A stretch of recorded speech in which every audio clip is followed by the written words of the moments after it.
Assalamualaikum warahmatullahi wabarakatuh. Sebelumnya, perkenalkan nama saya Krisdayanti, NPM 20220013. Saya dari Prodi Pendidikan Sejarah Universitas Muhammadiyah Metro.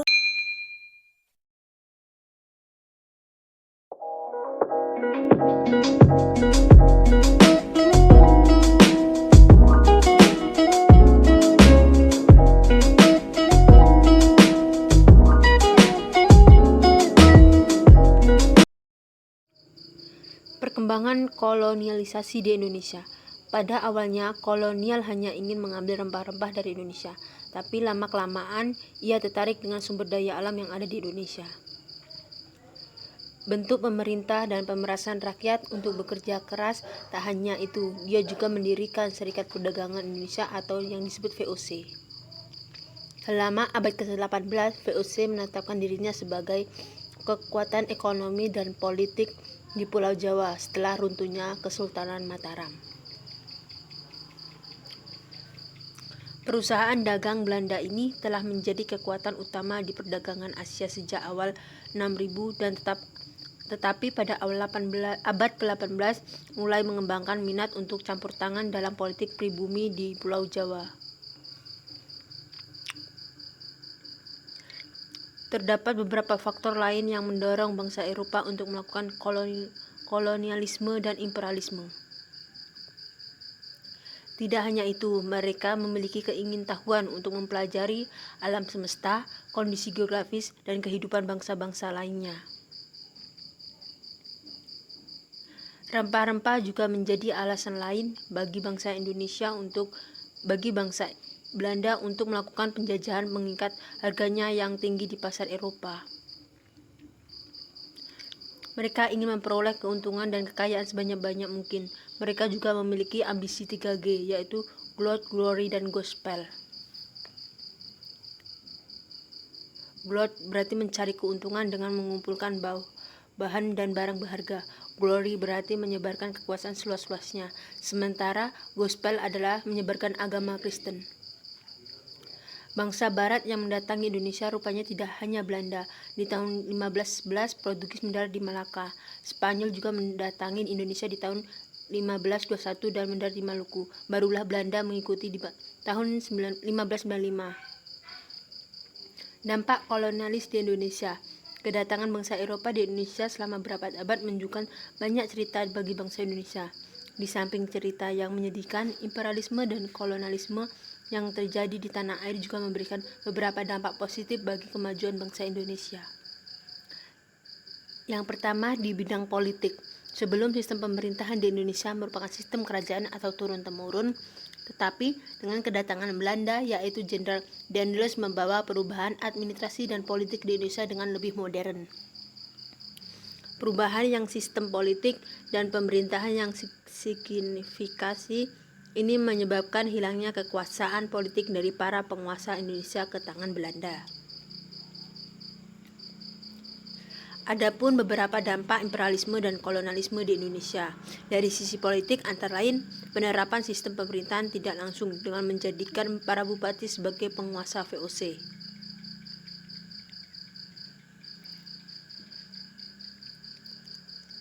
Yang kedua, munculnya berbagai perlawanan rakyat Indonesia terhadap pemerintahan Hindia Belanda. Yang ketiga, kebijakan Belanda yang sangat mempengaruhi kehidupan kerajaan-kerajaan di Indonesia.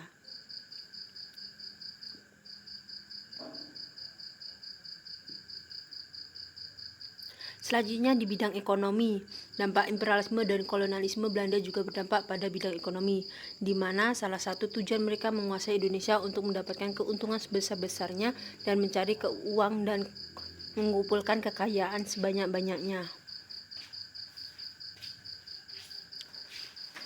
Faktor dari sistem ekonomi, bidang ekonomi. 1. Adanya sistem tanam paksa yang diterapkan oleh Belanda terhadap masyarakat Indonesia. 2. Diberlakukan sistem sewa tanah karena terjadinya perubahan dari sistem ekonomi barang ke sistem ekonomi uang. Yang ketiga, Belanda membangun fasilitas umum dengan mempekerjakan masyarakat Indonesia pada kerja rodi.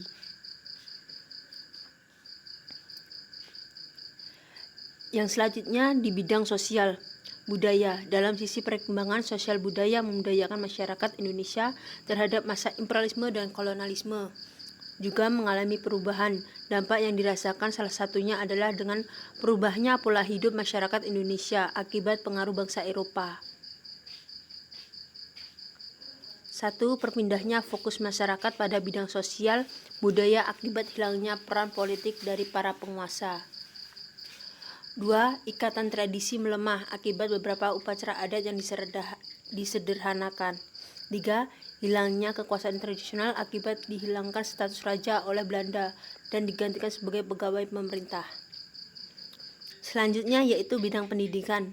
Belanda memajukan perkembangan pendidikan bagi rakyat Indonesia dengan tujuan untuk memperhasil pegawai administrasi yang berpendidik dan bisa dibayar dengan upah minimal.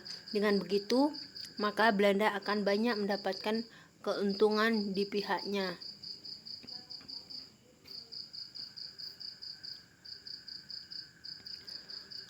Dampak imperialisme dan kolonialisme dalam bidang pendidikan antara lain: 1. Munculnya golongan-golongan terpelajar di Indonesia. 2. Bangsa Indonesia bisa membaca dan menulis sehingga dapat menjadi tenaga kerja di perusahaan Belanda. 3. Bangsa Indonesia menjadi tahu perkembangan yang terjadi di dunia luar. Ketiga yaitu kerugian dan keuntungan.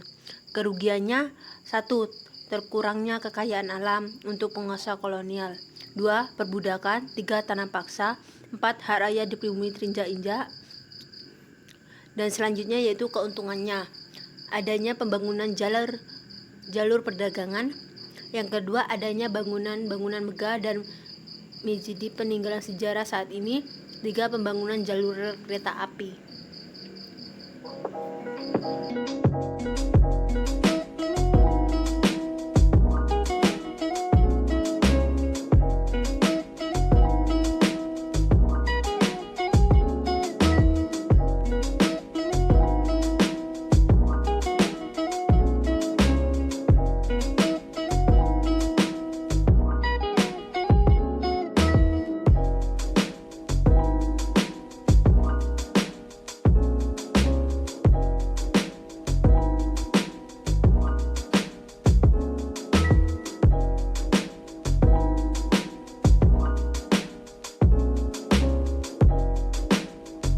Alhamdulillah, di sini saya sudah menyelesaikan tugas yang diberikan oleh Bunda Sumiatun, yaitu tugas individu dengan mata kuliah Sejarah Indonesia Masa Kolonial pada abad 16 sampai 19 dengan materi perkembangan kolonial di Indonesia.